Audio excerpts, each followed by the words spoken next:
Welcome back, everybody. We are going to continue our study of linear functions. Today we're going to talk about a few different things. Let's start with what is a linear equation into variables. We've talked about this before, but just to revisit, this is an equation that can be written in the form y equals mx plus b, where m and b are constants. And what that means is that they are numbers. So they can be 4 or -5/2 or 17. A linear function is a function whose graph is a non-vertical line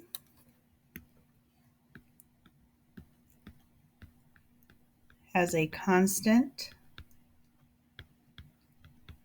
rate of change, slope, and can be represented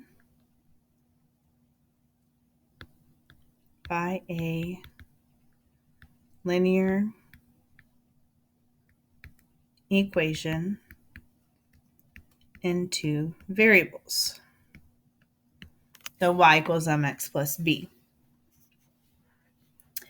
A nonlinear function, I'm going to change colors for this, does not have a constant rate of change or slope,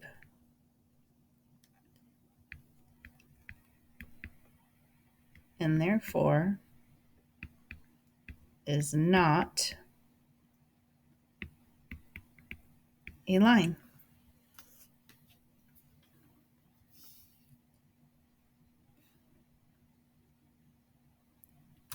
So let's take a look at a couple. Is this linear or nonlinear? Well, number one is not linear. This is a curvy line.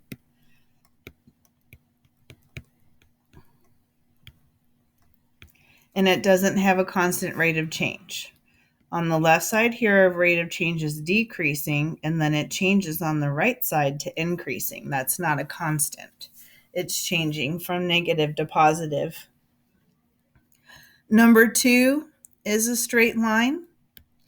So yes, it is a linear equation because our rate of change is increasing from left to right at the same pace. It's a straight line.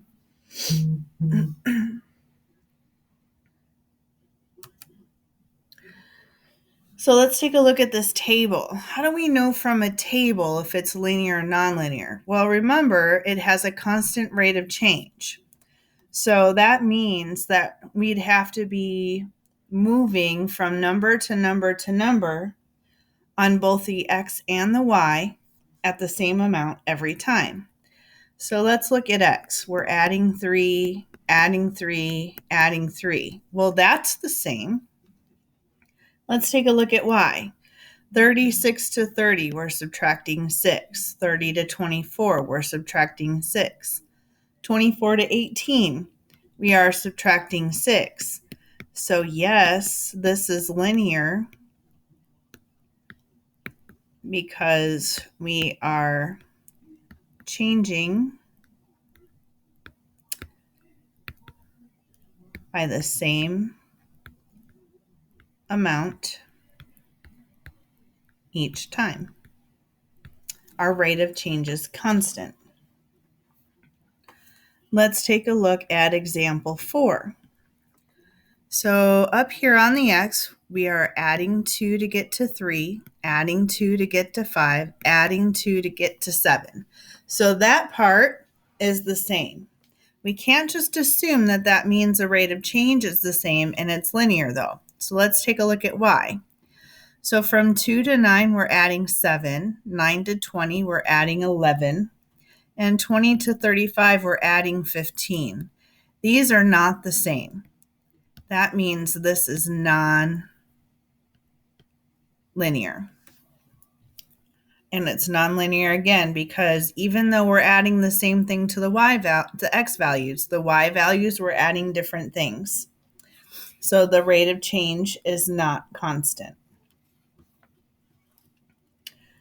You try 5 through 7, please.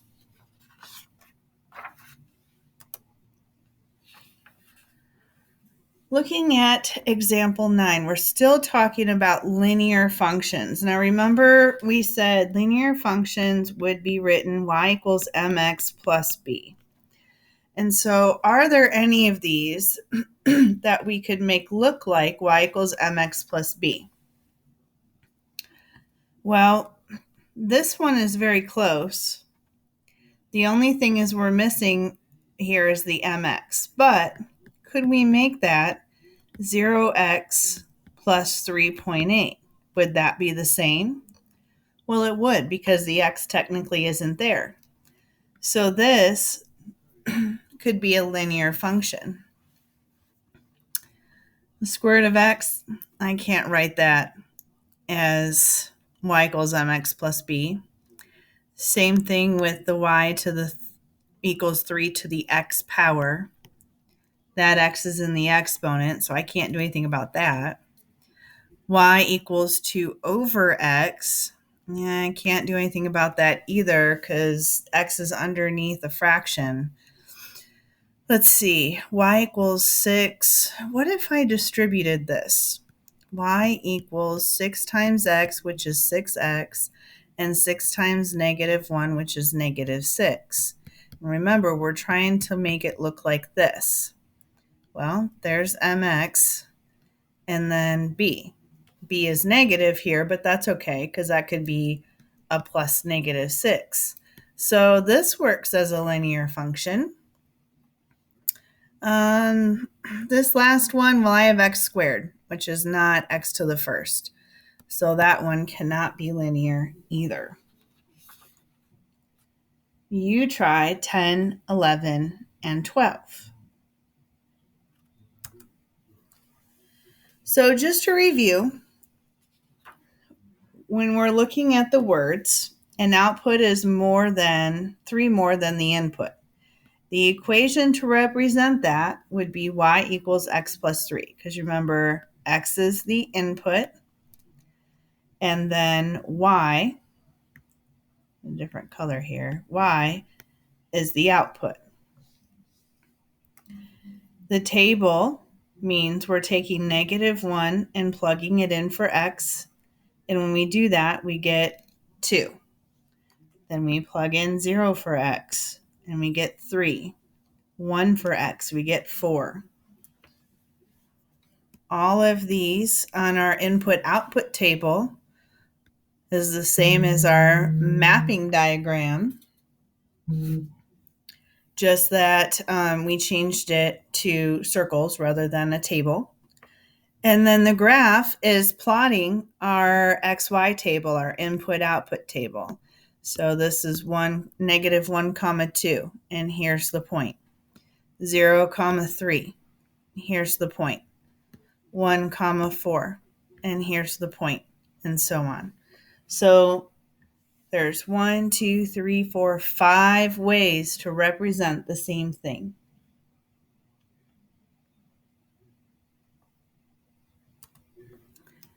What is a solution of a linear equation in two variables? The solution is an ordered pair. That part is important. An ordered pair, x comma y,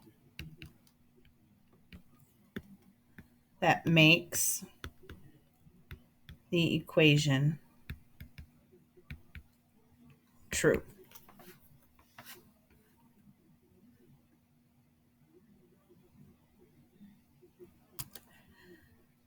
The last part that we're going to discuss today for these notes is what discrete and continuous means in terms of domain. So a discrete domain is a set of input values that consists of only certain numbers in an interval. So if I'm looking at this example they're giving us in integers from 1 to 5.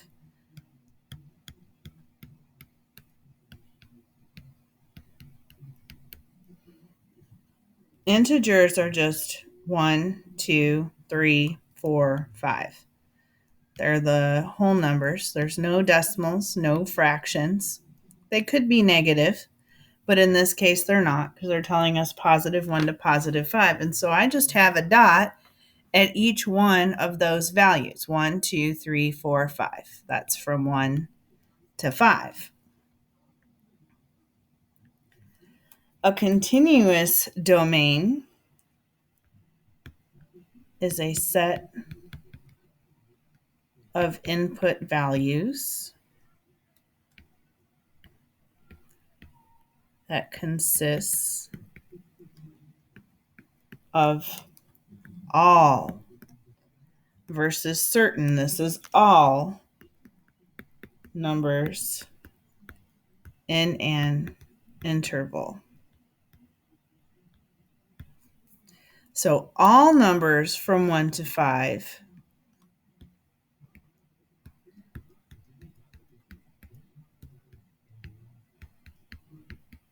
now means I could have 1.5, or I could have 4.437, or I could have 2.0000000091. And so what that looks like is our closed circle, and we're shading here. This is where we're going to stop for today in these notes. We'll pick them back up tomorrow. Have a great rest of your night.